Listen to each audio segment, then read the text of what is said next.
Hello, ladies and gentlemen. This is Andrew the Moo, and this is a racist owl. How do I know? Cedric is too busy looking around and doesn't seem to be paying any attention to Graham at the moment. Yeah.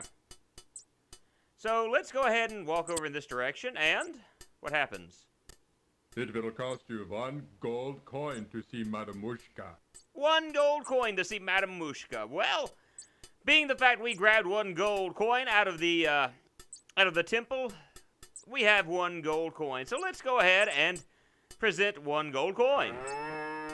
You may see Madame Mushka now.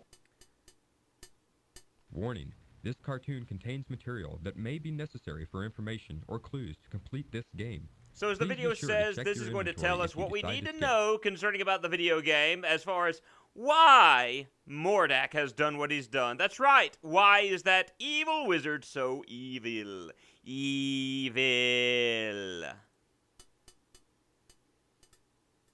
So, you are here to see Madame Mushka, no? No. Well, come closer. Sit down. Gypsies. I will tell you your fortune. Already I can tell that you are on a quest of great urgency. We will see what we can find out for you. Look, Ingram. Look into the crystal ball. No. Look, Mannanan, look what I have for you. Take a good look at what you did to my brother, Alexander. Because of you, he's doomed to spend the rest of his days as a cat, and there's nothing I can do about it. Dun, dun, But dun. you can do something about it. Since you're the one that did this to him, you're the only one who can turn him back again. Back to the wizard Mannanan. Alexander! I don't know how, Mordak. I'm not a wizard. I just happened to stumble across some magic spells and accidentally turned your brother into a cat. I didn't mean it. Please believe me, Mordak. I don't know how to turn him back into a wizard. You're holding out on me, little man. You're taking advantage of my good nature. But not for long. If I don't get a change of tune from you soon, I'll feed your family to the cat. Starting with your dear mother. Remember what I said. I'll only give you a little more time to decide before your family becomes cat food. That is all. But I see that your mission is very dangerous indeed. I will give you something to help you. Here, wear this. It is a magic amulet. It will protect you against all but the most powerful magic. Good luck, Ingram. Be careful. That Mordak is a bad one. Thank you, Madame Mushka. So, like, calm down, cow. Mannanan makes his return, ladies and gentlemen. That's right, Mannanan. Our favorite character from King's Quest 3. And Alexander's like, I didn't mean to. We did it on purpose, Alexander. I don't know what you're talking about. But a couple of things we want to do at the beginning of this. Go ahead and click and... The magic amulet begins to glow softly as Graham slips it over his head. He then carefully tucks the amulet into the front of his tunic, hiding it from sight. You kind of want to go ahead and do that from the very beginning, and we're going to save here. We're just gonna go over that. So we have saved that, and I know what to do, because this is an old, tarnished brass bottle. Why don't we rub it?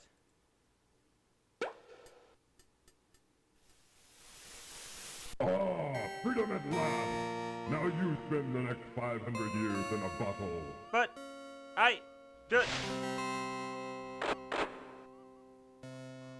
Graham should know better than to keep things bottled up inside. Ha! It's a pun! A pun! The puns are back! Alright, so now what we want to do is we want to go ahead and head over to the left. Because the left is the way we want to travel. Because Madame Mushka can't do anything for us anymore. And going left we see... Look guys, it's a weeping willow! See? A graceful weeping willow tree grows beside a small pond created from her tears. In her branch-like arms, she clutches a beautiful harp, as a child would a cherished toy. Let's go ahead and grab something to drink. I mean, we are kind of thirsty.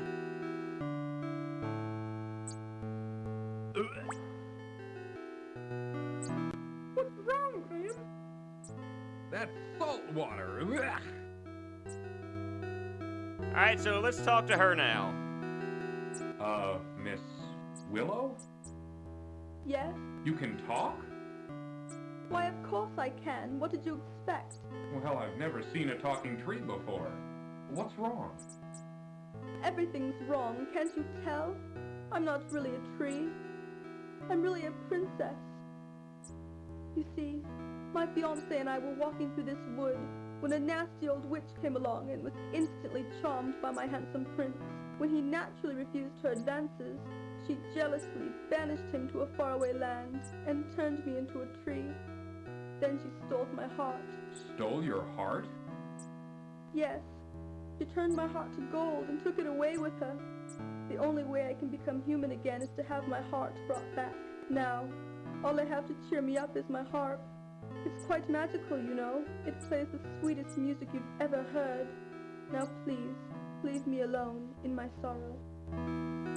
You are like extremely vapid. Did you know that? Please, don't bother me anymore. Let me weep in peace. Whatever. Alright, you're a downer. We're getting out of here. I'm leaving. Bye now. Head over in this direction, and we're not going to do this just yet. I want to head back over in this direction because reasons. And we're going to head down now. Again, for specific reasons, we're going to head down. And that's strange. Where is the young man? Ah, there he is. You look sad, young man. Excuse me, young man. Sorry to bother you, but I couldn't help but notice you sitting there on that log. I was wondering if there was anything wrong. Why, yes. As a matter of fact, there is. I've been searching everywhere for my fiancée. She's a beautiful princess with long golden tresses, fetching blue eyes, and smooth creamy skin. Have you seen her anywhere about? No, sorry, I haven't seen anyone like that. That's what I figured. No one has seen her. I bet that a witch who lives in the dark forest had something to do with her disappearance. I'll keep an eye out for her. If I see her, I'll let her know you're looking for her. I would appreciate that. Well, I guess I'd better get back to looking for her. I'm not ever going to find her just sitting around here. Thanks for your concern. What if I told you that your girlfriend was a tree? How would you react to that, young sir? Now, before we go any further here, let me tell you to save your game. Because if you don't, you're dead. You're dead, you're dead, you're dead. And I'll explain why in just a moment. Go ahead and get the boot out and take a step over. Suddenly, frantic squeakings alert Graham to a mangy cat chasing a terrified rat. Alright, make sure you got the boot. Come down and aim at the cat. Oh, thank you, good sir. You saved my life. My children and I will never forget your kindness. Maybe someday I'll be able to return the favor. Oh, I hear my children calling. Goodbye, until we meet again. Yeah, I heard something calling just then. I think that was my phone. If you do not save the rat, you cannot progress further in the game. In fact, you will die. You have one opportunity to save the, I was about to say, like, what in the world just happened? You have one opportunity to save the rat. If the rat dies, game over, man. Game over. Game over. All right? Give me just one moment. I'll be back in a second.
right, ladies and gentlemen, we're back, and so let's go ahead and head over in this direction.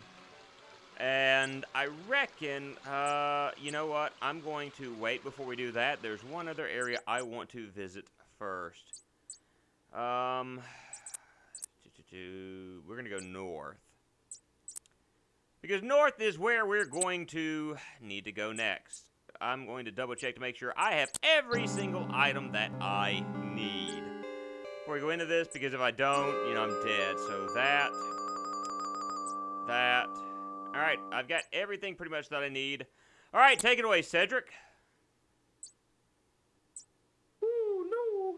Oh, I'm not going in there. Can't you read the sign? Come on, Cedric. There might be something important in here. Go if you want to. I'll wait here. It's not like there's an enter at your own risk sign. It seems to Graham that there is an unusually large number of toads in this forest. I wonder why. There are frogs all over the place.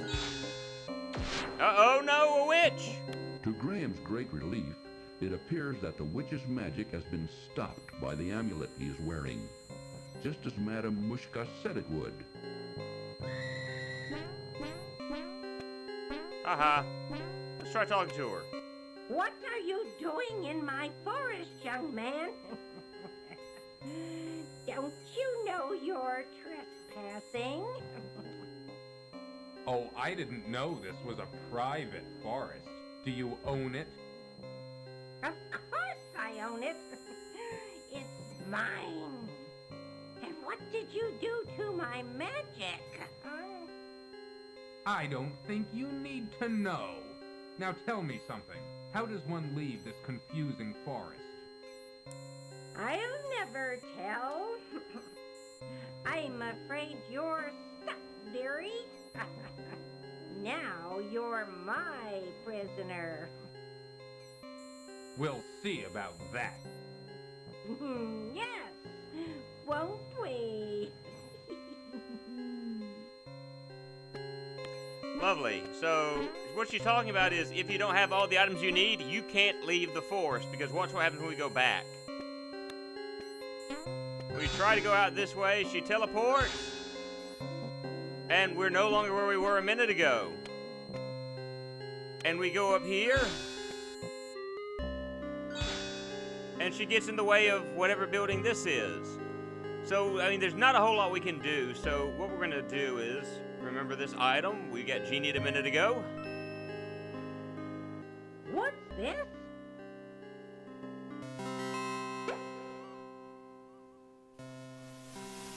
Ah, freedom at last! Now you spend the next 500 years in a bottle.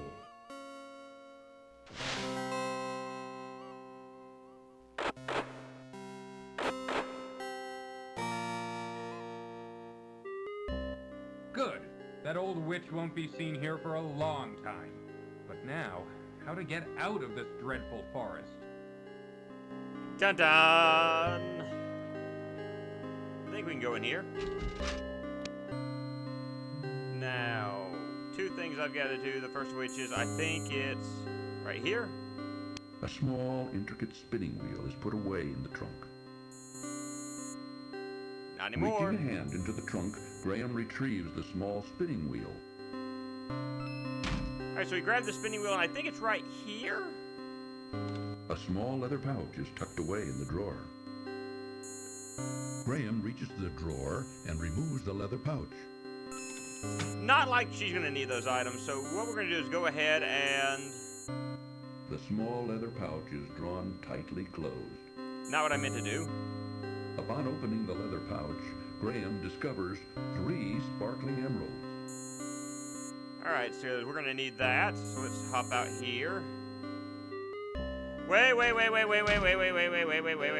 I missed something. That's my fault, I missed it, I realized a little late, I missed it. That little lantern right there is sparkling, so... What's this? Why, it's a little key. Yeah, now I can leave here, and I need to go over to the... left.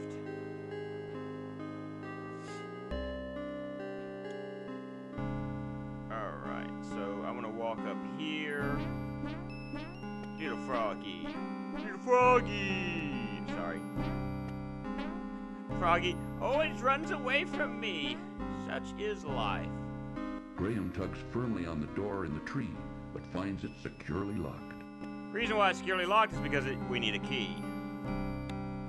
Graham finds that the little key fits perfectly in this lock. Graham is charmed to find a little golden heart inside the door of the twisted old tree. So we want to grab the heart. Reaching into the little door of the tree, Graham extracts the little golden heart. Now we want to go back to the right, and we want to leave this area. We'll just go down this way, because I think I gotta go down this way anyway. Now, you can still die here if I remember right. If you are not paying attention to what you are doing, and you just meander around this area for far too long, you can still die. So, you've gotta just, I guess for lack of a better term, you gotta be careful. So what you do here is you... Peering curiously at him through the heavy foliage of the dark forest, Graham notices several pairs of bright, blinking eyes. Now, you wouldn't think to do this normally unless you were thinking really hard, but you get this and...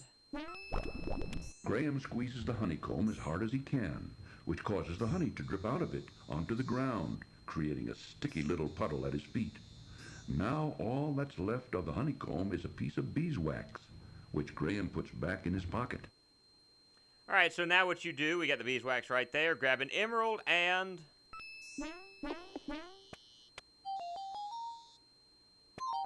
And the short person takes our emerald. And then we...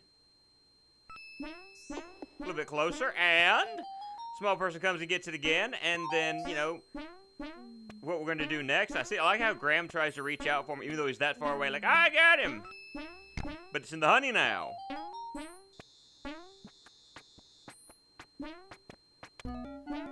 Oh, yeah. Please, let me go.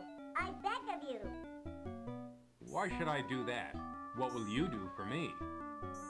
I'll show you the way out of the forest, if you let me go. How do I know I can trust you? You can't. I give you my word. An elf never breaks his word. Well, it's against my better judgment, but okay. Oh, boy. Move over, Rocky. You're in our way. Sorry. Wait, what? Okay. So we want to follow the little guy. Over this way. Follow me. In here. To your own demise, Graham. You're going to die. Warning, this cartoon... Just watch it. All it's going to do is show Graham crawling through the ground. That's it. Important cutscene, my foot. But we have some dialogue between the little elf and Graham that we need to listen to. Listen to that music. Oh, yeah. Hey, over here. I've got something for you. Is it a new car? Maybe a machine gun? Shoot down Mordak. Or the bird. I never take anything without giving in return. For your generosity in giving me those exquisite emeralds, I give you my finest pair of shoes. May they help you in your quest.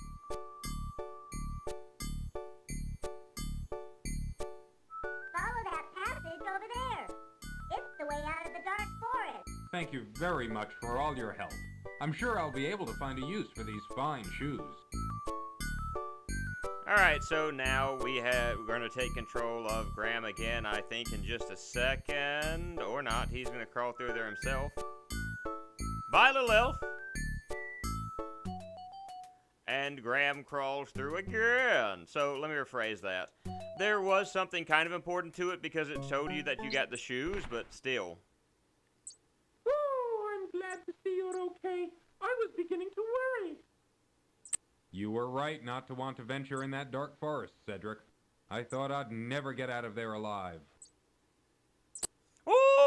Mom! You know, Cedric can be right every once in a while, but I'd still love, like, a BB gun, at least, to shoot Cedric in the face. Because Cedric is Navi. Back to the east is Crispin's house. Thanks, you useless bird. So, trying to think of what we can do now.